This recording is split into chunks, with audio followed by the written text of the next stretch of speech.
Hello friends, मैं हूं आंचल सिंह। मेरे चैनल में आप सबका स्वागत है। आज मैं यहां पर WSC ग्रुप 1 लेवल 1 के क्वेश्चंस को डिस्कस करने वाली हूं। फ्रेंड्स, इससे पहले ग्रुप 1 के पार्ट 1 में हम लोग क्वेश्चन 1 से क्वेश्चन नंबर 20 तक डिस्कस कर चुके हैं। आज की वीडियो में हम लोग क्वेश्चन नंबर 21 और उसके आगे के क्वेश्चंस को देखेंगे। ठीक है, तो चलिए अपना वीडियो स्टार्ट करते हैं। फ्रेंड्स, आज का हमारा पहला क्वेश्चन है question number 21। A, B, C are in ratio 35, 28, 20. How will be sum of rupees 1160 be divided among them? ठीक है, देखिए A, B और C यहाँ पे तीन लोग हैं, A, B और C, और इनके बीच कुछ पैसों को इस रेशियो में डिवाइड किया गया है। इनके बीच 1162 रुपीज़ को इस रेशियो में डिवाइड किया गया है। देखिए, इस क्वेश्चन को हम लोग बिना सॉल्व किए भी सॉल्व कर सकते हैं। वो कैसे? देखिए, 1162 रुपये को 3 भागों में बांटना है। ठीक है, जब 3 भागों में आप बांट देंगे और उसके बाद उसको जोड़ेंगे तो उसका सम भी 1162 रुपये ही आना चाहिए, है कि नहीं? बिल्कुल आना चाहिए। और इसमें सिर्फ ऑप्शन नंबर 1 ऐसा है जिसका सम 1162 रुपये आ रहा है, इसलिए ऑप्शन नंबर 1 करेक्ट है। देखिए, ऑप्शन नंबर 2 का जो सम है वो 400, 300 और 200 मतलब 900 रुपये आएगा। ऑप्शन नंबर 3 का जो सम है 500, 392, 250 ये 1142 रुपये आएगा। ऑप्शन नंबर 4 का जो सम है 940, 200 और 12 रुपये, इसका भी सम 1142 रुपीज़ ही आएगा, मतलब ऑप्शन नंबर 1 करेक्ट है। आप खुद ही सोचिए, अगर आप कुछ बच्चों में 10 एप्पल्स को बांटते हैं, ठीक है, मान लीजिए आपने 10 एप्पल्स को 4 बच्चों में बांट दिया, ठीक है, तो बाद में जब आप सारे एप्पल्स को जोड़ेंगे तो उनकी संख्या भी 10 होनी चाहिए, है ना?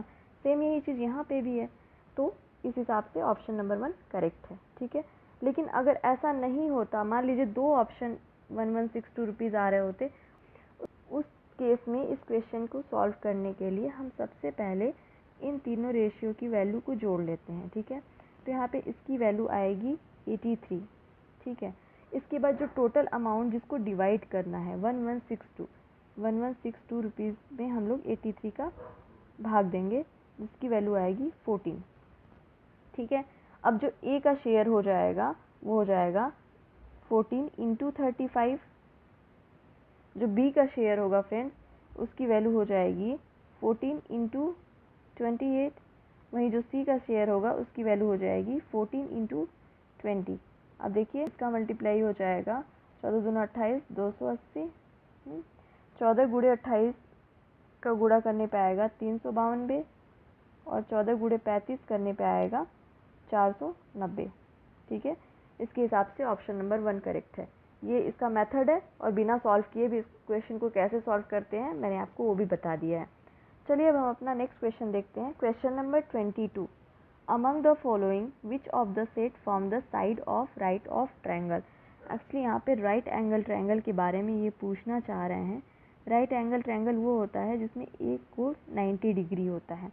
ठीक है, बाकी दोनों कोणों का सम भी 90 डिग्री होता है, लेकिन इसका एक कोण 90 डिग्री होता है, उसको हम लोग राइट एंगल ट्रायंगल बोलते हैं। अब देखिए, जो राइट एंगल ट्रायंगल होता है उसमें जो बड़ी वाली साइड होती है C, उसका जो स्क्वायर होता है वो दोनों छोटी वाली साइड के स्क्वायर के बराबर होता है। मतलब C square equals to A square plus B square. ठीक है, बड़ी वाली साइड का स्क्वायर दोनों छोटी वाली साइड के स्क्वायर के बराबर होता है। अब देखते हैं इन चारों कॉम्बिनेशन में से ऐसा कौन सा कॉम्बिनेशन है जो इस कंडीशन को सेटिस्फाई करता है। ठीक है, आज का हमारा पहला कॉम्बिनेशन है 30, 50, 50। अब देखिए, इसमें तो दो वैल्यू बराबर है, मतलब ये ऑप्शन गलत है। नेक्स्ट ऑप्शन है 3, 4, 5। अब देखते हैं 5 का स्क्वायर मतलब बड़ी वाली साइड का स्क्वायर दोनों छोटी वाली साइड के स्क्वायर के बराबर आता है क्या? देखिए, 5 का स्क्वायर होता है 25, 4 का 16 और 3 का 9। 3 का 9। अब देखिए, 25 और 16, 9 की वैल्यू भी 25 होती है, मतलब ये दोनों वैल्यू बराबर है। इसका मतलब ऑप्शन नंबर 2 करेक्ट है। ठीक है, ऑप्शन नंबर 3 भी चेक करते हैं ताकि आपको चीज़ समझ में आ जाए। देखिए, इसमें सबसे बड़ी वैल्यू है 30। 30 का स्क्वायर क्या 20 के स्क्वायर और प्लस 10 के स्क्वायर के बराबर है? 30 का स्क्वायर होता है 900, 20 का स्क्वायर होता है 400 और 10 का स्क्वायर होता है 100, मतलब ये हुआ 500, और 500 और 900 बराबर नहीं होते हैं, मतलब ये ऑप्शन गलत है। ठीक है, 3, 5, 6 को भी चेक करते हैं। देखिए 6 का स्क्वायर 5 का स्क्वायर प्लस 3 के स्क्वायर के सम के बराबर होना चाहिए। 36 इक्वल्स टू ये 25 प्लस 9, 36 इक्वल्स टू 34। एक्चुअली ये बराबर नहीं होता है, मतलब ये ऑप्शन भी गलत है। तो ऑप्शन नंबर 2 इसका करेक्ट है। ऑप्शन नंबर 2 ऐसा ऑप्शन है जो इस राइट एंगल ट्रायंगल की कंडीशन को सेटिस्फाई करता है। इसका मतलब ऑप्शन नंबर 2 करेक्ट है। ठीक है फ्रेंड्स, हमारा नेक्स्ट क्वेश्चन है क्वेश्चन नंबर 23। देखिए क्वेश्चन नंबर 23 थोड़ा सा कॉन्सेप्चुअल है, इसमें नया थ्योरम है, तो ध्यान से समझने की कोशिश कीजिए। ठीक है, देखिए एक होता है लामिस थ्योरम। लामिस थ्योरम क्या कहता है, जैसे ये कोई मान लीजिए यहाँ पे लोड P है, यहाँ पे Q है, यहाँ पे R है। ठीक है, ये फोर्स है। ठीक है, P, Q और R लग रहा है। तो लामिस थ्योरम के अकॉर्डिंग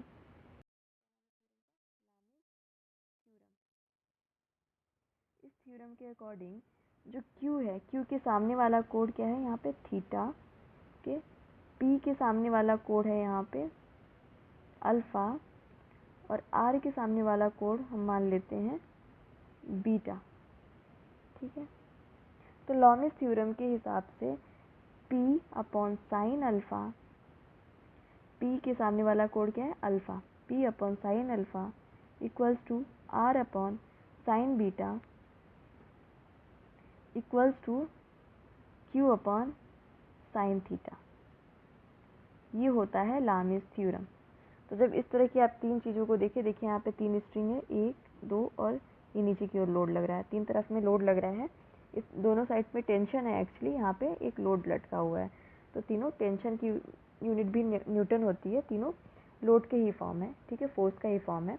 तो इसमें से हमें टी की वैल्यू पूछा है, तो हम इस फॉर्मूले का, इस थ्योरम का यूज़ करेंगे, लामिस थ्योरम का, और इस क्वेश्चन को सॉल्व करेंगे। तो चलिए अब हम क्वेश्चन नंबर 23 को सॉल्व करना स्टार्ट करते हैं। सबसे पहले हम इसमें एंगल निकाल लेते हैं। देखिए ये जो है ये 90 डिग्री है, ये यहाँ पे 90 डिग्री है। ठीक है, तो ये 30 और 90, मतलब ये वाला जो कोड है ये हो जाएगा 120 डिग्री, 30 प्लस 90। ये हो जाएगा 90 प्लस 40 130 डिग्री। ठीक है, और ये जो ऊपर वाला कोड है ये बचा हुआ हो जाएगा 110। सबसे पहले आप इसमें एंगल निकाल लीजिए। देखिए निकल गया एंगल।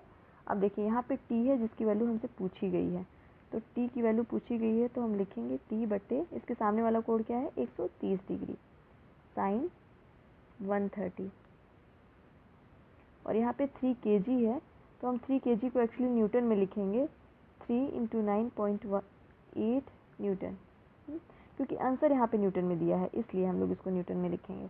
ठीक है, 3 × 9.8 की वैल्यू आएगी 29.4 न्यूटन।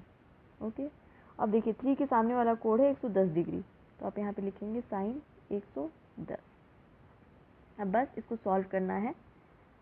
साइन 130 की वैल्यू होती है साइन 90 प्लस 40, मतलब साइन 130 साइन 90 प्लस 40, तो इसकी वैल्यू आ जाएगी कॉस 40। ठीक है, कॉस 40 इक्वल्स टू 29.4, इसकी वैल्यू आ जाएगी कॉस 30। देखिए यहाँ पे ट्रिग्नोमेट्री प्रॉपर्टी यूज़ हुई है, मैं आपको बताती हूँ। साइन 90 प्लस थीटा की वैल्यू होती है कॉस थीटा, इसका यूज़ किया गया है। ठीक है, ये ट्रिग्नोमेट्री की इस प्रॉपर्टी का यूज़ किया गया है। अब आगे देखते हैं। देखिए टी बिना कैलकुलेटर के कॉस 40 की वैल्यू नहीं निकाली जा सकती। ठीक है, क्योंकि ये क्वेश्चन बिना कैलकुलेटर के सॉल्व करना बहुत मुश्किल है। कॉस 30 की वैल्यू याद रहती है, कॉस 45 की वैल्यू याद रहती है। ठीक है, लेकिन कॉस 40 की किसी को नहीं याद रहती। तो आप एक काम कीजिए, आप यहाँ पे कॉस 45 की वैल्यू रख दीजिए, तो उससे भी आंसर जो है लगभग ही आएगा। कॉस 40 और कॉस 45 में ज़्यादा फ़र्क नहीं है, और कॉस 40 की वैल्यू बिना कैलकुलेटर के नहीं निकाल सकते, इसलिए हम लोग यहाँ पे कॉस 45 की वैल्यू को रखेंगे। कॉस 45 की वैल्यू होती है 1/√2। इसका मैं आपको कैलकुलेशन इसलिए दिखा रही हूँ क्योंकि कठिन है ये। ठीक है, इसका कैलकुलेशन ऐसे नहीं है कि गुणा कर लीजिए भाग कर लीजिए।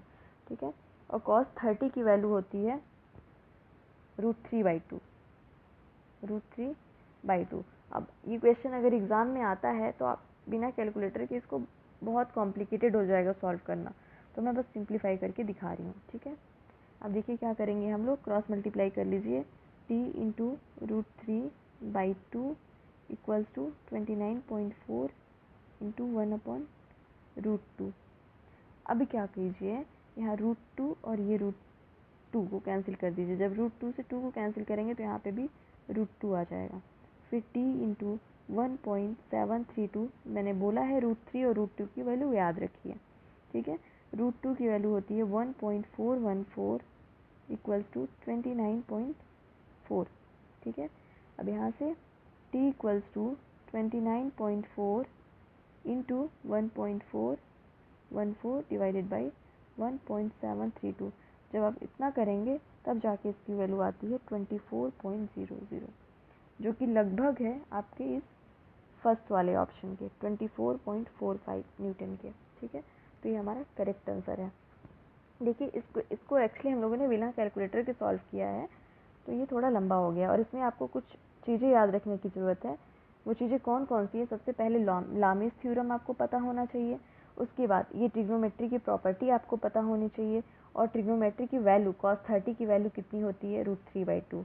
ठीक है, cos 45 की वैल्यू कितनी होती है 1/√2। ये सारी वैल्यू याद रखनी चाहिए, साथ ही साथ √3 और √2 की वैल्यू भी आपको पता होना चाहिए, 1.732, 1.414। इतनी सारी चीज़ें याद रहेंगी अगर आपको, तो ही आप इस क्वेश्चन को, क्वेश्चन नंबर 23 को सॉल्व कर सकते हैं। फ्रेंड्स, मुझे नहीं लगता है कि क्वेश्चन आपके एग्ज़ाम पॉइंट ऑफ व्यू से इम्पॉर्टेंट है, लेकिन यहाँ पे था तो मैंने सॉल्व कर दिया। ठीक है, नेक्स्ट क्वेश्चन है question number 24। On dividing this by this we get question as, हमें भागफल क्या मिलेगा। देखिए, इसको भाग देने के दो तरीके होते हैं। ठीक है, मैं आपको दोनों बताती हूँ। तो हमारा पहला तरीका है 32a² b plus 12ab³ c divided by 8ab। आप इसको ऐसे लिख लीजिए, ऊपर से आप कुछ चीज़ों को कॉमन ले लीजिए। देखिए, मैं ऊपर से 4ab को कॉमन ले सकती हूँ, तो मैं यहाँ पे 4ab को कॉमन ले रही हूँ, तो अंदर बच जाएगा 8a प्लस 3b² c बटे 8ab। अब देखिए, मैं बताती हूँ ये कैसे किया है मैंने, ये कॉमन कैसे लिया है। देखिए, जब 4ab को 8a से आप गुणा करेंगे तो ये हो जाएगा 8 चौके 32, a गुणे a हो जाएगा a² और b 32a²b। ठीक है, मतलब करेक्ट है। 4ab को अगर आप इससे गुणा करेंगे तो ये हो जाएगा 4 3 12। ठीक है, a और यहाँ पे एक b है, यहाँ पे 2b है, b³ c 12a b³ c, मतलब ये करेक्ट है। ठीक है, जब भी हम काटते हैं तो उसके लिए पहले हमें कॉमन लेना पड़ता है। अब यहाँ पे है ab, यहाँ पे है ab, कैंसिल हो गया, 4 दूना 8 होता है, कैंसिल हो गया। बिना कॉमन लिए नहीं काटना है, आप ऐसा नहीं कर सकते कि बस ये वाला b और ये वाला b काट दें, ऐसा नहीं होता है। ठीक है, ये गलत होता है। अगर आपको काटना है तो दोनों में से काटना पड़ता है, यहाँ से भी और यहाँ से भी, जितना भी प्लस माइनस टर्म्स है सारा। ठीक है, सबसे अच्छा आप कॉमन लेके काटिए, कैंसिल कीजिए। ठीक है, अब हम इसको क्या करेंगे, 2 से भाग दे देंगे। देखिए, 8a/2 हो जाएगा 4a प्लस 3/2 b², मतलब 1.5 b² c, ये आएगा इस तरह से कॉमन लेके काटने पे। तो इसका ऑप्शन नंबर 1 करेक्ट है। ठीक है, अब आइए दूसरा तरीका देखते हैं। फ्रेंड्स, दूसरा तरीका है, आप ऐसे देखिए, 8ab आपको जिससे डिवाइड करना है 32a² प्लस 12ab³ c।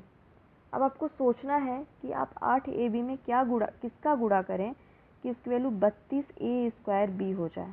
ठीक है, तो देखिए, अगर 8 चौके 32, मतलब 4 का गुणा करेंगे तो 32 आ जाएगा। अब a का अगर इसमें गुणा करेंगे तो a² हो जाएगा, a गुणे a² होता है। ठीक है, तो यहाँ पे a² आ जाएगा, और b तो है, मतलब b का गुणा नहीं करना पड़ेगा। इसके बाद इसको घटाइए, जैसे कि हम लोग नॉर्मल भाग करते हैं, ये 0 आ गया, प्लस 12ab³ c आ गया यहाँ पे। अब सोचना है 8ab में हम किसका गुणा करें कि 12ab³ c आ जाए। तो देखिए, यहाँ पे प्लस 1.5 से अगर गुणा करेंगे आप 8 में तो इसकी वैल्यू 12 आती है, तो 12 आ गया। ए यहाँ पे 1 है, यहाँ पे भी 1 है, मतलब ए से गुणा करने की ज़रूरत नहीं है। यहाँ पे 1 भी है लेकिन यहाँ पे 3 भी है, मतलब हमें यहाँ पे बी स्क्वायर से गुणा करना पड़ेगा, ठीक है। यहाँ पे सी नहीं है, मतलब हम सी से गुणा करेंगे तभी इन दोनों का गुणा में सी आएगा, तो यहाँ पे ए बी क्यूब सी, अब ये 0 हो गया, ठीक है। मतलब ये यहाँ से आया, ये ऑप्शन नंबर 1 करेक्ट है। आपको जो भी मेथड अच्छा लगा आप वैसे भाग करना सीख सकते हैं, ओके फ्रेंड्स। हमारा नेक्स्ट क्वेश्चन है question number 25, what is the composition of bronze. देखिए दो चीज़ें होती हैं, एक ब्रॉन्ज और दूसरा ब्रास। ये दोनों बहुत कॉमन चीज़ें हैं जिसका कंपोजिशन पूछा जाता है। ब्रॉन्ज में, ठीक है, ब्रॉन्ज में कॉपर और टिन यूज़ होता है और ब्रास में कॉपर और जिंक यूज़ होता है, ठीक है। तो यहाँ पे आपसे ब्रॉन्ज पूछा गया है, तो ब्रॉन्ज में कॉपर और टिन यूज़ होता है, तो ऑप्शन नंबर 1 करेक्ट है, कॉपर और टिन। टिन का जो सिंबल होता है वो SN होता है, ठीक है। तो कॉपर और टिन, कॉपर का परसेंटेज होता है 75 से 95 और टिन का 5 से 25। यहाँ पे अगर आपको परसेंटेज नहीं याद है तो भी आप इस क्वेश्चन को सॉल्व कर सकते हैं। तो ये दोनों याद रखिए, ये बहुत ही दोनों कॉमन चीज़ें हैं। फ्रेंड्स अगला क्वेश्चन है क्वेश्चन नंबर 26। ये देखने में टफ लग रहा है बट क्वेश्चन बहुत इजी है, ठीक है। देखिए ये क्वेश्चन ऐसा है, √41 माइनस √21 प्लस √19 माइनस √9। देखिए ये हमारा पहला ब्रैकेट है, फिर ये दूसरा ब्रैकेट है, फिर ये तीसरा ब्रैकेट है। इससे मुझे ये पता चला कि ये लाइनें यहाँ तक है, ठीक है। यहाँ से आप इस समझ सकते हैं कि अच्छा ये क्वेश्चन इस फॉर्म में है। अब देखिए इसको सॉल्व करना बहुत ईजी है, हम यहाँ लास्ट से शुरू करेंगे और फर्स्ट तक जाएंगे, ठीक है। तो सबसे पहले हम 9 का स्क्वायर रूट निकालेंगे। 9 का स्क्वायर रूट होता है 3, तो ये हमारा क्वेश्चन हो जाएगा √41 minus √21 plus √19 minus 3 that is 16, ठीक है। यहाँ पे हमने 9 को लिख दिया 3 और 19 में से 3 घटाया तो बचा 16, यहाँ पे हमने 16 लिख दिया, ठीक है। नेक्स्ट स्टेप देखते हैं। अब देखिए 16 का स्क्वायर रूट होता है 4, ठीक है। तो यहाँ पे आ जाएगा 41 रहेगा माइनस 21 प्लस इसकी जगह पे हम लिखेंगे 4 प्लस 4, ठीक है। तो हो जाएगा 41 माइनस स्क्वायर रूट 25। 25 का स्क्वायर रूट की वैल्यू होती है 5, तो यहाँ पे हो जाएगा 41 माइनस 5, इसकी वैल्यू आएगी √36। देखिए 36 की स्क्वायर रूट की वैल्यू होती है 6, तो ये आ जाएगा 6 फाइनली। तो इसका ऑप्शन नंबर 1 करेक्ट है, ठीक है। फ्रेंड्स नेक्स्ट क्वेश्चन है question number 27। In blast furnace what is added to remove impurity of oxide. Oxide की इम्प्योरिटी को हटाने के लिए हम लोग ब्लास्ट फर्नेस में क्या ऐड करते हैं। तो इसका आंसर है लाइमस्टोन, जो कि आपको याद रखना है, यहाँ पे कोई कॉन्सेप्ट नहीं है, ठीक है, बस इसको याद रखिए। नेक्स्ट क्वेश्चन है question number 28। Complete the identity sine A minus B. Friends ये फॉर्मूला है, साइन A माइनस बी की वैल्यू होती है sine A cos B minus sine B cos A। आप इसको याद रखिए, इस पे आपसे क्वेश्चन नहीं पूछा जाएगा, जनरली इसका फॉर्मूला ही आपके एग्जाम में पूछते हैं। ऑप्शन नंबर 1 इसका करेक्ट है, ठीक है। नेक्स्ट क्वेश्चन है question number 29। Given A by B equals to 6/5, ये दिया गया है और आपसे A square plus B square divided by A square minus B square की वैल्यू पूछी गई है। इस तरीके के क्वेश्चन को देखिए फ्रेंड्स, हम ए की वैल्यू को निकाल लेते हैं सबसे पहले, जो कि हो जाएगा 6/5 इंटू बी। ये ए की वैल्यू आ गई। अब ए की वैल्यू को आपसे जो पूछा गया है उसमें रख दीजिए तो आपका आंसर आ जाएगा। देखिए ए की वैल्यू हो जाएगी 6/5 B square plus B square divided by 6/5 B square, ये पूरा का स्क्वायर है, ठीक है, माइनस बी स्क्वायर। यहाँ पे गलती क्या होती है कि हम 6/5 का स्क्वायर करना भूल जाते हैं। ठीक है, ये पूरे का स्क्वायर है, 6 5 का स्क्वायर भी है और b का भी स्क्वायर है। जब हम इसको ओपन करेंगे तो ये हो जाएगा 36/25 b square plus b square divided by 36/25 b square minus b square. ठीक है, अब देखिए यहाँ पे 4 टर्म्स है, चारों में b स्क्वायर है, तो हम यहाँ से b स्क्वायर को कैंसिल कर सकते हैं।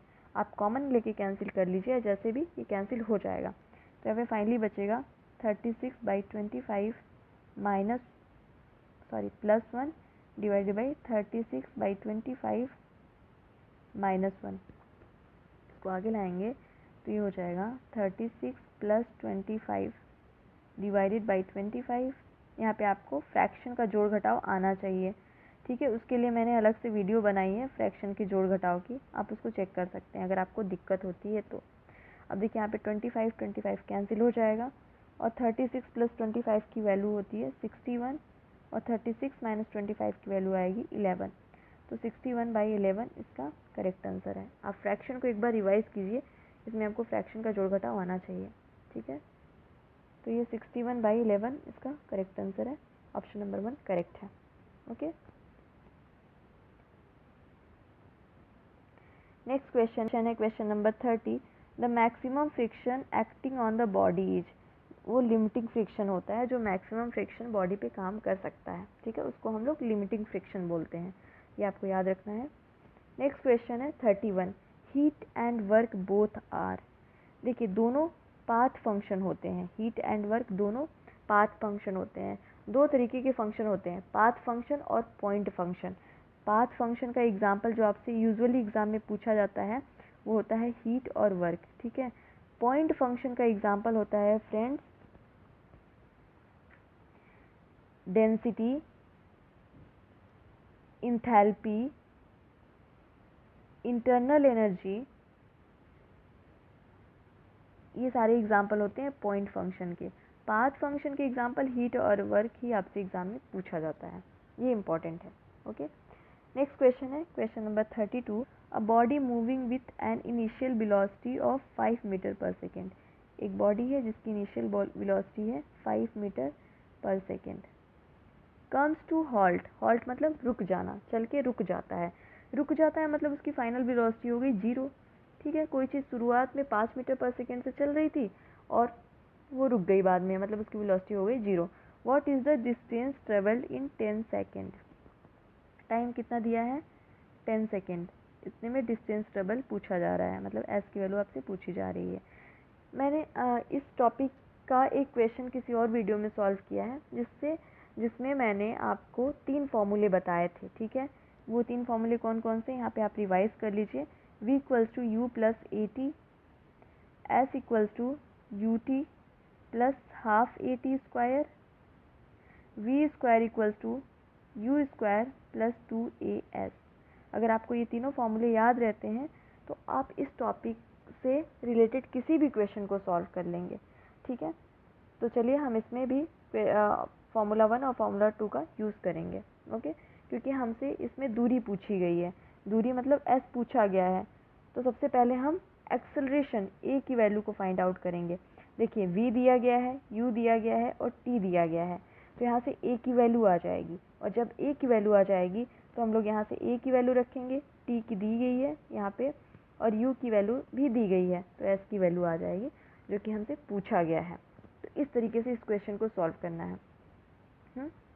चलिए स्टार्ट करते हैं फ्रेंड्स। सबसे पहले हम फॉर्मूला लगाएंगे v = u + at। देखिए v की वैल्यू है 0, u की वैल्यू है 5, a हमें नहीं पता, और t की वैल्यू है 10 सेकेंड, यहाँ पे है ना, t की वैल्यू 10 सेकेंड। तो यहाँ से ये 5 इधर जाएगा तो ये -5 हो जाएगा, = a × 10। अब देखिए ये 5 दूना 10 होता है, मतलब a की वैल्यू यहाँ से आ जाएगी -1/2, a की वैल्यू आ गई -1/2। नेक्स्ट फॉर्मूला है s = ut + ½ at²। देखिए u की वैल्यू है 5, t की वैल्यू है 10, प्लस हाफ तो हाफ है, a की वैल्यू है -1/2 और t की वैल्यू है 10, मतलब यहाँ पहुँचेगा 10 का स्क्वायर। ठीक है, ये 10 का स्क्वायर लिखा है मैंने, जगह कम पड़ गई यहाँ पे। ये 10 5 50, यहाँ पे देखिए +1/2 इंटू -1/2, जिसकी वैल्यू हो जाती है -1/4 इंटू 10 का स्क्वायर होता है 100। ठीक है, ठीक है। अब देखिए इसको हम काटेंगे, 25 100 के 100 होता है, तो ये हो जाएगा 50 - 25, जिसकी वैल्यू हो जाएगी 25 मीटर। तो डिस्टेंस की वैल्यू कितनी आ गई? 25 मीटर, मतलब ऑप्शन ए करेक्ट है। ठीक है फ्रेंड्स, नेक्स्ट क्वेश्चन है question number 33। The temperature of a furnace is measured by. इसको आपको ध्यान रखना है कि जो फर्नेस होता है, जो भट्टी होता है, उसका तापमान हम लोग पायरोमीटर के द्वारा मेजर करते हैं। इसको ऑप्शन नंबर 1 करेक्ट है। नेक्स्ट क्वेश्चन है the frequency eight which DC operates is. देखिए जो डीसी करंट होती है वो 0 हर्ट्ज की फ्रिक्वेंसी पे ऑपरेट करती है, इसको आपको याद रखना है। ओके, नेक्स्ट क्वेश्चन है question number 35। Negative gauge pressure is also known as. Negative gauge pressure को हम लोग वैक्यूम प्रेशर के नाम से भी जानते हैं। इसका ऑप्शन नंबर 1 है करेक्ट है, ये आपको ध्यान रखना है। Next question, next and last question है question number 36। Specific gravity of 1 litre of a liquid when its density is 7135 kilogram per metre cube is. देखिए स्पेसिफिक ग्रेविटी आपसे पूछा गया है, और स्पेसिफिक ग्रेविटी का फॉर्मूला होता है, स्पेसिफिक ग्रेविटी का फॉर्मूला होता है डेंसिटी, डेंसिटी उस लिक्विड की जिसकी स्पेसिफिक ग्रेविटी आपसे पूछी गई है, divided by density of water, यानी कि H2O। ठीक है, अब डेंसिटी उस लिक्विड की कितनी है जो आपसे पूछा गया है, उसकी वैल्यू है 7135, और वाटर की डेंसिटी होती है 1000। जब आप इसको डिवाइड करेंगे तो इसकी वैल्यू आ जाएगी 7.135। ठीक है, ये स्पेसिफिक डेंसिटी की वैल्यू आएगी, और इसकी कोई यूनिट नहीं होती, क्योंकि ऊपर में भी डेंसिटी है, नीचे में भी डेंसिटी है। सेम यूनिट थी, किलोग्राम पर मीटर क्यूब यहाँ पे था, और किलोग्राम पर मीटर क्यूब यहाँ पे भी था, सेम सेम था, तो दोनों कैंसिल हो गया। तो स्पेसिफिक ग्रेविटी की कोई यूनिट नहीं होती है। ठीक है, और फ्रेंड्स इसका ये ऑप्शन थोड़ा सा गलत है, यहाँ पे एक्चुअली 7.135 होना चाहिए, बट ऑप्शन नंबर 1 करेक्ट है। ठीक है, ये शायद प्रिंटिंग मिस्टेक है। तो ये हमारा लेवल 1 ख़त्म हो गया। अब मिलते हैं आपसे नेक्स्ट वीडियो में।